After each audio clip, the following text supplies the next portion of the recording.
Hi everyone, thank you very much for watching.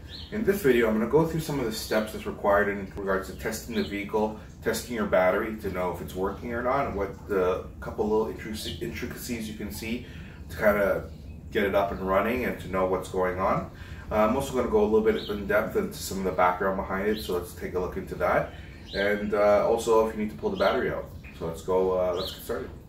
Okay, so let's talk about the first thing that a lot of people don't realize, and it's a big misconception that I always get all the time, and that is the voltage on your car. The one thing I remember hearing way back when I started automotive is that your battery is 12.8 volts. That's it, 12.8, no matter at any time. That's incorrect. Now, a fully charged battery will be anywhere between 12.6 volts, 12.8, 12.9. That's where you should be reading your fully charged battery. It can actually drop below that, but that means your cells in the battery itself are starting to go bad. So your battery's starting to go bad if it starts reading, and it may work for another year or 2 years, even at 12.4 volts. But 12.6 and above is really the numbers. Now, the bigger kind of misconception to that is when the car is on. There's so many times where I have would-be mechanics who will come and say, oh, my car is running, I'm testing it, it's overcharging, I'm getting 14 volts. That's perfectly normal. With the alternator pumping out, especially on any car from today, you're going to get anywhere from about 13.5 volts to about 13.5 to about 14.7, 14.8 thereabouts. And that is also perfectly normal. That's actually good output. So as we're testing the car, the reason I mention this is when we're testing the car and you see the voltage numbers, knowing your voltage plays a big part. So the next thing you want to do is do a quick visual inspection of your battery. There's a few things to look for, really. The first is you're going to want to look and see if there's any type of corrosion or anything. It looks like kind of this white chalky buildup that'll come around the terminals. You can see kind of build up along the body of the battery itself. You may see it on either terminal, positive or negative. You may see that the buildup occurs. Again, it's this yellowish, whitish, chalky stuff. You'll also want to look and see if the battery has changed shape. In other words, either it's sucked in or dangerously exploded out. You may see it looks like swollen, looks like it's been punched around a few times. That's a pretty good indication that you shouldn't even bother doing anything with the battery. You should just replace it if it's swollen or anything like that. As for the buildup, just clean it up, and sometimes that will fix the issue in itself. That creates resistance in the battery, and for those who don't know, resistance basically it hinders the battery's ability to send power to the car. So the next steps is to check the voltage on the battery itself.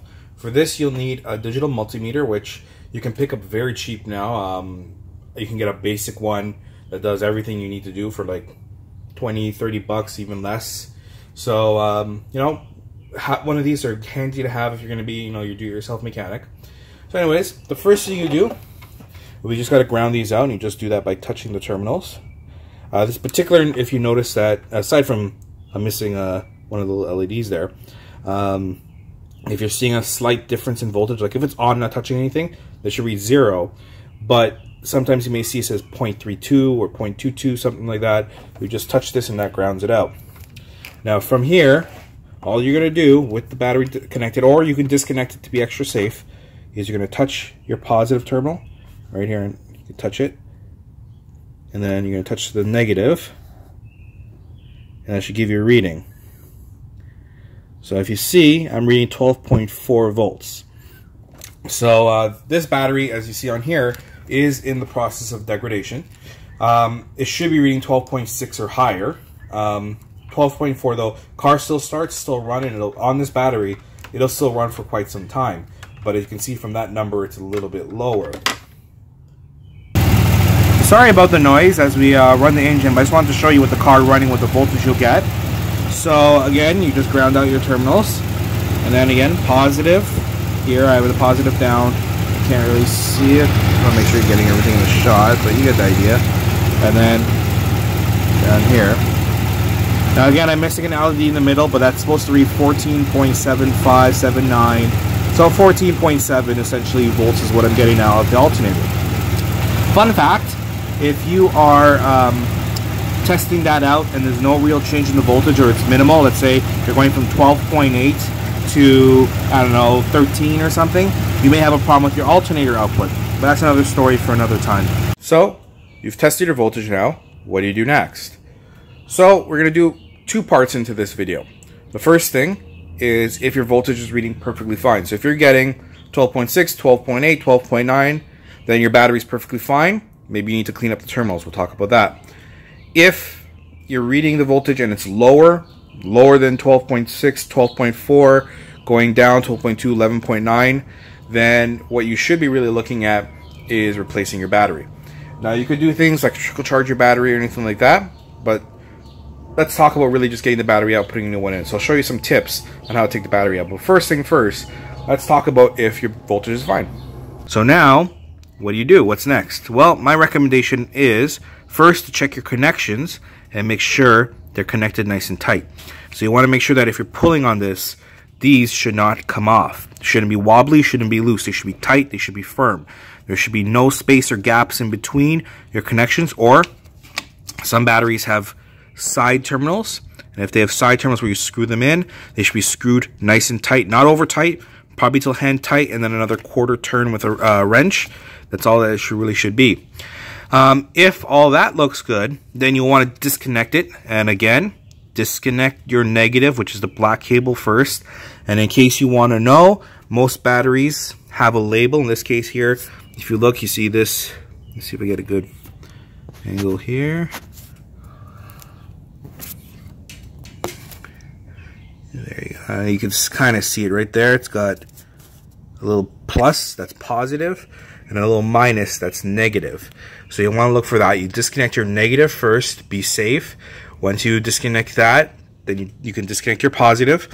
Get some wire brush or some sandpaper, some any type of scrubbing pad or anything like that, and you want to clean around the terminals. Clean around on the inside of your actual mounting. If it's screws, you just gently sand the screws without damaging the threads. Same here, and then you reconnect it. Now, if you reconnect it, positive first, then negative. If you do all that, you've cleaned it up, voltage is fine, everything's good, your problem doesn't lie in your battery. The problem is probably in something else. Could be your starter solenoid, could be a couple other things that'd be causing issues with your battery itself, right? Between all this, let's say you're going to remove your battery, you checked it out, we've gone through everything, and you may think, before I go with that, let me boost it. So let's talk about boosting your car quickly. There's a couple things to note with doing it. So the first thing, obviously, boosting is positive to positive, negative to negative. Hooking it up can make the difference, though, and there is a good way to hook it up and a backup way, although most people kind of go the backup. I'll explain that in a bit. But let's talk about it. Now, before you hook up the car, the first thing you want to do is secure your booster cables. The reason you're doing this is because when you hook this to the positive and this to the negative, the other side, if they're touching, will produce a ton of sparks. So you're going to want to be extra careful. The good way to do that is to try and just connect these together. So, which is just clamping this one onto the wire. Now you want to do, now you see the wires, because they're meant to clamp on metal, they have sharp bits.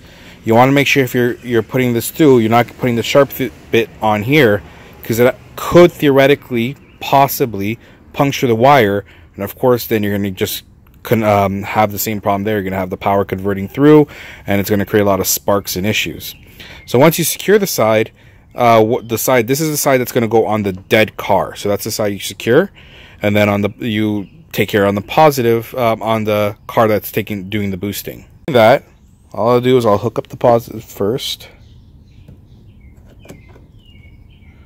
and then you hook up the negative. Now some people will say do positive, negative, negative, positive. They have different ways of doing it. Doing it to the booster car, this is the car that's being used as the booster, really doesn't matter too much. It's really the other car that it matters more. But we're just going to hook that up here. And again, positive, that's the positive side, right? The plus. And the negative, of course, always is color-coded as well. And for those wondering what happens when the positive and the negative touch, well then,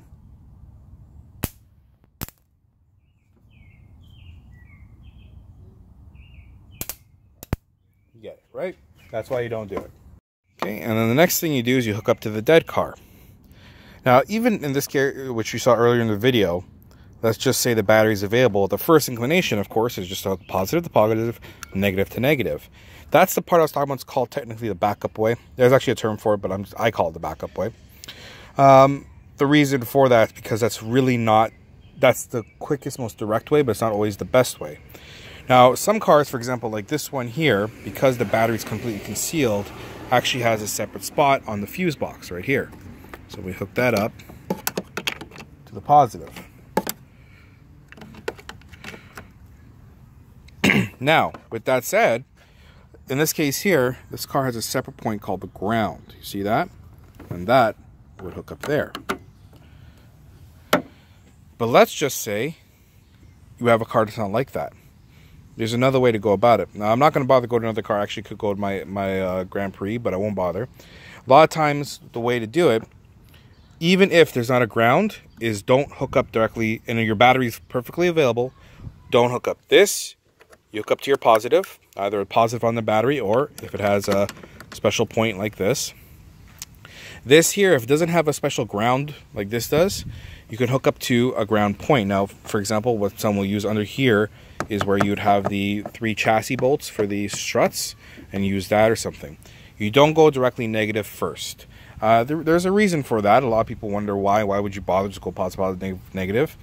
But the reason for that is because, especially in the older vented batteries, if the battery is oxidizing, gases could escape. And when you hook this up, positive, positive, negative, negative, when it's already hooked up to the other battery, it could cause a spark. The spark could ignite that fumes that are coming out and cause a little bit of an explosion. It's happened, doesn't happen often anymore because these are sealed batteries. However, while that's very unlikely to happen these days, it could, if the sealed unit actually cracks, like remember the expanding, if it cracks or something, you can still get this problem. And last thing you want is a battery exploding in your face with a lot of acid and stuff. So what you do is positive, you hook it up, battery or anything. Ground, you hook up to either if it has a ground point, or you hook up to something like a bolt that goes directly to the chassis. Not something that goes into plastic or something, but something that goes directly to the chassis. Then you start the dead car, the live car. Sorry, my apologies. The live car. Let that run for a bit and let it charge the system, charge the battery. Once it charges for a bit, you shut off the other car and then attempt to start this one. And that gives you a good feel to it too. Oh, I forgot to mention. Another reason why you don't want to do that is because if the battery is creating a lot of resistance, let's say there's a lot of sulfating in the plates inside the battery, there's metal plates inside, and there's a lot of sulfate going on, it can create a lot of resistance. If you hook this up, positive to positive, negative to negative, and you try and start the other car, it could pull the resistance from this battery too. And by doing that, you're creating a whole other issues, because then you could be doing damage to the battery, the good battery of the car. That's another reason. Sorry to mention. Anyways, back to what we're talking about here. So you charge it up using the other car, shut it off, and the reason you shut off is because if there's any electrical issues, you don't want to backfeed that if you can avoid it. And after you've charged it for a couple minutes, let's say revving the engine a bit or anything, you give the car a quick start, see what happens. If it doesn't, you move on to the next thing, whereas you start the car back up, the other car, donor car, rev it a bit, and then while it's running, you give it a start. And if that doesn't work, which could happen, normally has a pretty good indication that may be bigger problems in the battery, but you can then go positive to positive, negative to negative. That should be a last resort thing, and I always advise exercise caution. You don't see it a lot these days where you get problems where cars can, the batteries can explode, but it could still happen if you got a cracked cell, a cracked casing, and some of the cells, the fumes are leaking out. So that's it as far as boosting. Hopefully that gives you some quick tips. You gotta take your battery out. Every single car is different. Some are so easy to do. Others are a bit of a nightmare, actually. So just based on some of the cars I have here, I'm just going to give you some brief examples, and just show you the different things you can look at.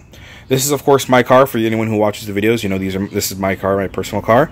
To take out the battery here, it's a little bit of a process where you have to take off this metal bracket here, this kind of frame here, frame bar. 1, 2, 3 bolts that comes off, and then there's one more bolt under there that comes off. Of course, disconnecting your negative and your positive. Once you do that, Then you just pick up the battery, and essentially you have the space between here and here to get it out, which admittedly is a little bit of a pain. If you want to save yourself, I've done it without it, but if you want to save yourself the trouble, you can also disconnect the fuse box, which is taking off these two screws here, and just it kind of lifts, and you can kind of move it aside. So that's this car here. GMC Terrain with GM's V6 engine. This one here, just to show you, is you have to take off, this is the ECU. The battery actually sits right underneath. So what you're doing is you're taking off this ECU first by taking off this screw and removing the whole unit itself. Once you remove this unit, then you have to do the same thing, disconnect your negative and your positive terminals, find your connections and disconnect it. Lifting it out should be easy, but you can see they put the ECU and everything right on top. So a little bit of a process here in regards to taking off a battery, which should be a simple thing right here. Everything's kind of contained and everything, so a little bit of a process on that front. We have a Chevy Trailblazer with GM's 4200 Vortec 4200 engine, inline 6. This one here you can see it's just a matter of, similar to the Grand Prix, it's just got this thin little bracket. You take it off with one screw here and one under there. Once you do, and this nut here, which tends to rust, and you can even see it's doing it now, so it's a bit of a pain. Once you take this bracket off, then it's just a matter of taking off this cover, which is just held on with a couple clamps. And then from there, underneath, see that kind of lip there?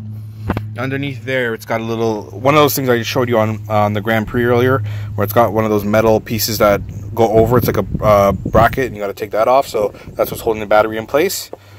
And of course, you just disconnect your terminals. So you can see a little bit of process, not so bad. Here you have GM's Equinox with, so similar to the Terrain, but with an Ecotec 4-cylinder. And if you look here, it's pretty much the same idea as the Terrain we looked at, with the exception that there's no overcover that you got with the Terrain. It's also a little bit of a smaller battery. It doesn't stick out like it did on the bigger Terrain. I have the same idea. You would disconnect this. This would come off. And once it does come off, then it's just a matter of disconnecting the battery, which is like a screw there that holds the metal clamp on, the metal framework on, things like that. So every car is different. I know some of the European cars, Volkswagens and stuff like that, would put the battery under the back seat. So some of them are in the trunk. Some of them are buried under all this stuff. Like you'll have the airbox, and it could be underneath the airbox, believe it or not. I've seen a couple cars like that, where it's kind of a flat, not where the air filter is, but like a air chamber, and then that's a flat piece that sits on top of the battery. So all sorts of different things. So before you get into that, know your car, know your engine, know where your battery is, and know how to disconnect it. There's always a way. It's just if it's going to be easy or hard. If you have any questions, make sure to let me know. Alright, thank you so much for watching my video on how to test your battery and remove it. I know I didn't remove any battery, but it varies for every car. If I showed you for my one car, your car could be so much different. That's one of the reasons why I didn't remove it out. But hopefully between me testing it, showing you, giving you some tips and everything, this will help you how to maintain your battery and also give you an idea of what to do should something go awry. So other than that, I want to thank you guys very much for watching. Again, don't forget to like and comment. Subscribe as well. Let me know that you guys are liking what I'm doing, so I keep putting out more content. Other than that, I'll catch you guys for the next video.